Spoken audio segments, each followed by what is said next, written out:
We're now drifting east towards Greenland on a massive piece of ice. We can't get off. The whiteout lasted 3 weeks. Charlie fell through the ice twice, I fell through the ice.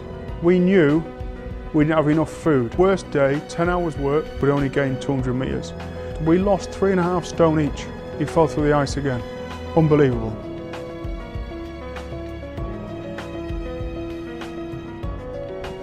I spent 5 years planning a project to lead the first British team unassisted the wrong way in the dark at -50 on a frozen ocean to the North Pole.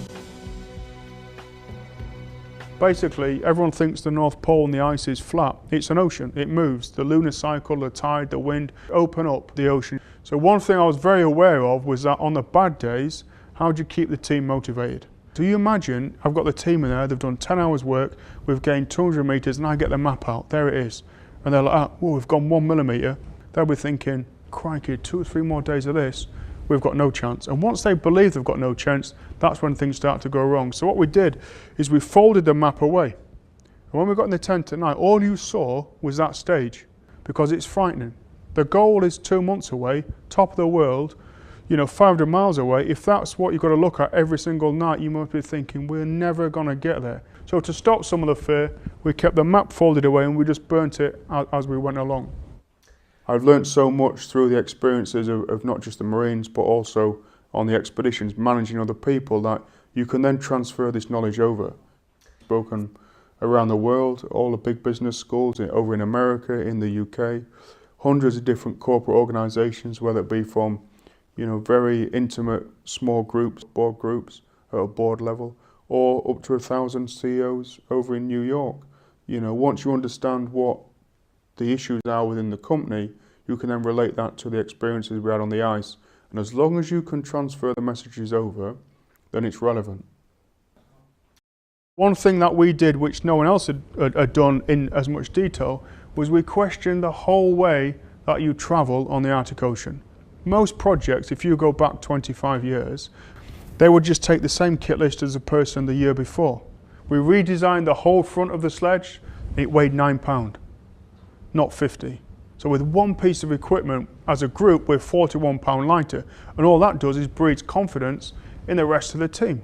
Because they're thinking, that's 41 pounds, we don't have to drag 580 miles to the North Pole. So all of a sudden, mentally, we're thinking, right, let's question everything else that's been done.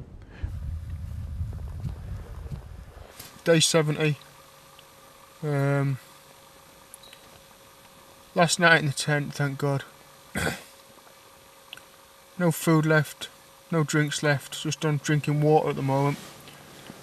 Got a tub of water left for tonight to get some fluid into us. We've still got 9 miles left to the pole.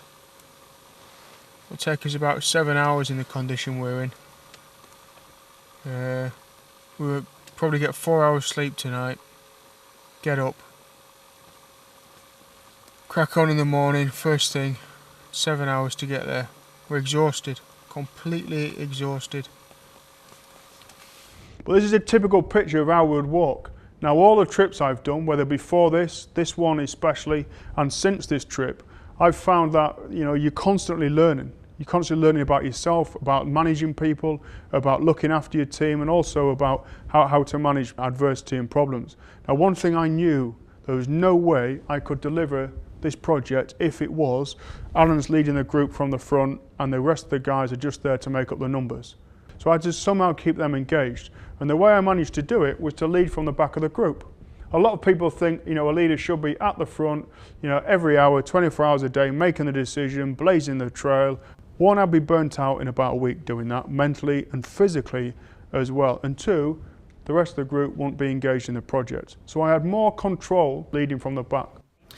I've seen Alan before and I think Alan is absolutely fantastic. He's one of the most down-to-earth individuals to deal with, so he always finds a way to engage with everybody, and he has such a wonderful story to tell, and he can come at it from a number of angles, so from the leadership angle, from the people perspective, from the planning and project management perspective, and from the emotional intelligence piece as well. It's really all covered there. So it was an incredible trip, and I'm still doing this. I've gone back to the North Pole 6 times.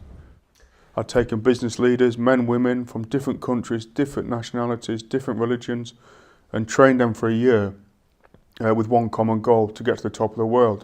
And that's quite an interesting exercise, really, a leadership exercise, bringing in a new team or creating a new team from different backgrounds, and then eventually a year later we stand on the top of planet Earth.